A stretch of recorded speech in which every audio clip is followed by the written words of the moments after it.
Dallas Cowboys obviously wanted to upgrade their wide receiver position. There was a lot that came with George Pickens off the field. Pittsburgh knows what they got rid of. George Pickens, with that immense amount of talent, can no longer exist in that locker room. It's going to be difficult for him to exist anywhere. If you're Dallas, you better sit there and go, ding. I don't know if Dallas knows what they're getting. When you have two real threats, CeeDee Lamb on one side, George Pickens on the other. That's what I'm thinking. The excitement comes from This squarely puts the Cowboys as a playoff contending football team this coming season. You heard Dan Orlovsky say the big news of the week. The Cowboys offense got a lot better. As we welcome you into NFL Live, we have a special guest today. Current Baltimore Raven, Kyle Van Noy. Kyle's going to share analysis, opinion today. We're going to put you on the spot a little bit. To hear your insight. We can't wait. We also have Phil Yates. Just me. Yeah, sorry, Phil. That did seem a little dismissive, but I'm happy being just Phil Yates today. When we've got Kyle, you got to prove yourself. All right, let's remind you just how great Kyle is. He's played 11 seasons in the NFL. He was originally a second-round pick by the Lions. He's played for 5 different teams. This coming season, it's going to be his 3rd with the Ravens. He's a 2-time Super Bowl champ. I don't see the ring on you, though. We'll have to maybe next time. Tomorrow, we'll see. He's coming back tomorrow. Winning twice with the Patriots in a 3-year span. He was part of the 28-3 comeback, Super Bowl 51.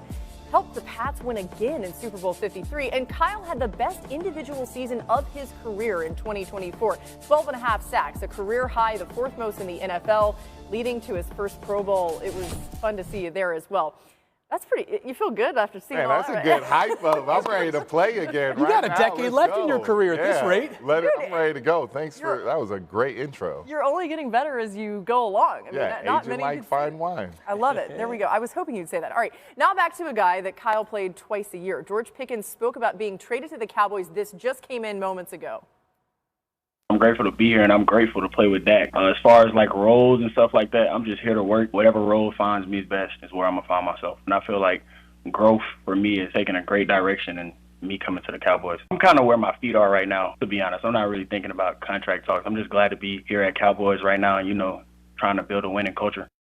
All right, Adam, what are the Cowboys hoping for with Pickens in Dallas? Well, how many times did we hear about the Dallas Cowboys potentially pursuing a wide receiver this offseason? How many times did Field Yates give them a wide receiver in the draft, whether it was Tedero or McMillan or some other player that could come in and complement CeeDee Lamb? And ultimately, Dallas waited until after the draft to trade essentially a 3rd and 6th round pick to Pittsburgh to get one of the most talented wide receivers in the league. Talent, of course, is not the question. There are other issues and questions, and he will have to overcome in Dallas, George Pickens will, a history of other Steelers wide receivers being traded and producing less in their new home. It's a long list of wide receivers. Antonio Brown, Mike Wallace, Santonio Holmes, Juju Smith-Schuster, Deontay Johnson, Martavis Bryant, Chase Claypool. Very few wide receivers have been moved away from Pittsburgh and gone on to shine elsewhere. Emmanuel Sanders, one of the only exceptions. And now it's up to George Pickens to try to do something that many other wide receivers could not. He's 24. He's going to have a great opportunity to do it. He's got a lot on the line in the last year of his contract, but it's going to be up to him this season. It's an interesting list, Adam, for sure. And look, I mean, no one doubts the talent of George Pickens, right? He'll join CeeDee Lamb to form what could be one of the better wide receiver duos in the league. Both wideouts went over 2,000 receiving yards in the last 2 seasons. They're one of 2 sets of current teammates who each had at least 2,000 yards since 2023, along with Puka Nacua, Devontae Adams on the Rams. So really good company there. Mina, how do you see Pickens fitting in this offense for the Cowboys? Seamlessly. I mean, I like it for a lot of the same reasons I liked the possibility of Tedero McMillan going to the Cowboys, and Pickens is more proven. Big-bodied X-receiver, contested catch guy, explosive downfield. Pairs really well with CeeDee Lamb, who, of course, has the versatility, to play in the slot and outside, so you can hunt matchups. And the quarterback, Dak Prescott, who's aggressive, throwing downfield when he sees one-on-ones. I also think having both Pickens and Lamb will help the run game, which has struggled in recent years. They're going to face a lot of those too high shell coverages, more room underneath. They've invested in the offensive line. They drafted a back. So I think we're going to see a more balanced offense as a result.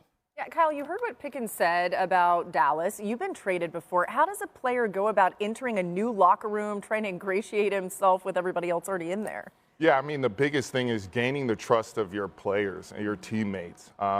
George Pickens, great, phenomenal talent. Now he has to do the, hey, how you doing? You know, are you doing good today? You know, build the trust of your teammates. Get a relationship with that quarterback, Dak Prescott. He said Dak Prescott already reached out to him, so that's key. But he really has to do that in practice. One thing that I did when I got traded was gain the trust with my play. I didn't go in and talk and do all that. I tried to gain the trust of my teammates. I did that in practice. The first day, thanks Jimmy G, I picked him off, and that was kind of the start of my trust with the teammates and the coaches. So George Pickens, please gain the trust of your teammates, and then the rest, you're good at what you do. Just make plays. So can the Cowboys trade for Jimmy G from the Rams, late round pick, just to get the George Pickens confidence sky high? So on paper, we've talked about this now. So the cost was moderate in terms of the draft compensation, right? Essentially a third and a fifth next year. On top of that, George Pickens is going to make less than $4 million next season for a guy who's already got a 1,000-yard season on his ledger. That is basically pennies in NFL wide receiver money. On top of that, Mina talks about the fit. It's a quarterback who's unafraid to be aggressive. He'll be the number 2. He'll take pressure off of CeeDee Lamb. All of these things seem great, right? It reminds us, though, that this is a straightforward trade. This trade will be as good as George Pickens wants and allows it to be. George Pickens has a chance to prove that he can be accountable. He can be a reliable teammate every single day, that he can control his emotions on the field. If those weren't question marks, major question marks, I would say, he wouldn't have been available in the first place. The Steelers wouldn't have traded the second-round pick to the Seahawks and then paid DK Metcalf $150 million.